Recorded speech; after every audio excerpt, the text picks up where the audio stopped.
It was a quiet night in the small American town of Willow Creek. The streets were empty, the houses dark, and the only sound was the steady ticking of an old grandfather clock inside the Parker family home. Ethan Parker, a 16-year-old boy, lay wide awake in his bed. No matter how hard he tried, he couldn't sleep. The silence of the night was heavy, pressing down on him, until finally he got up to get a glass of water. As he walked down the hallway, the grandfather clock began to chime. Dong, dong, dong. Ethan counted softly. 10, 11, 12.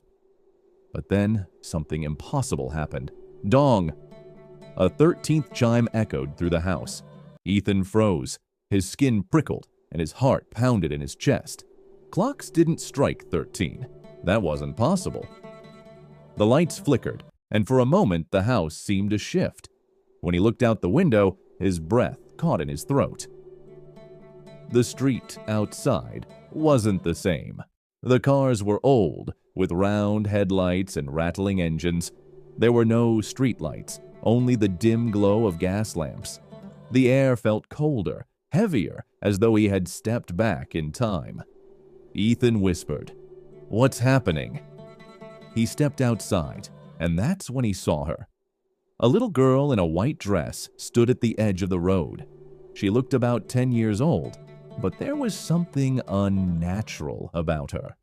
Her eyes glowed faintly in the dark, and her voice was soft but chilling when she spoke. "You're not supposed to be here," she said. "The 13th strike opened the door." Ethan swallowed hard. "What door?" "The one between time," she replied, "and if you don't close it, you'll never leave." Before Ethan could ask anything more, she turned and began walking. Something inside him told him to follow. She led him through streets that looked frozen in the past, until they reached an abandoned house. The front door creaked open by itself, and they stepped inside. What Ethan saw made his stomach twist. Every wall of the house was lined with clocks. Grandfather clocks, pocket watches, cuckoo clocks. All of them were stopped at the exact same time, midnight. The girl pointed toward the corner. Ethan's eyes widened. A tall shadow moved there, shifting unnaturally, like smoke twisting into human form.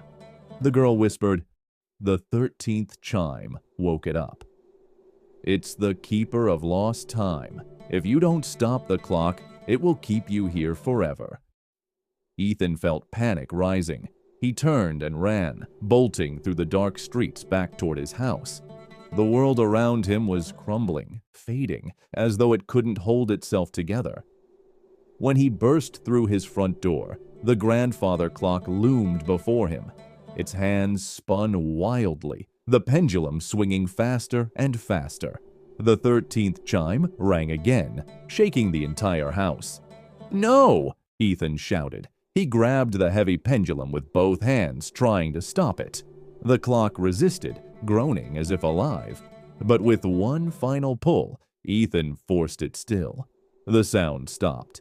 Silence filled the house. Ethan gasped for breath. The lights steadied. Everything looked normal again. He stumbled upstairs and collapsed into bed, convincing himself it must have been a dream. Morning came. Sunlight streamed through the curtains. Ethan almost laughed at himself. Maybe he had just imagined the whole thing. But then, he saw it. On his desk lay a folded newspaper. Its headline read, "August 20th, 1925, Willow Creek Gazette." Ethan's smile faded.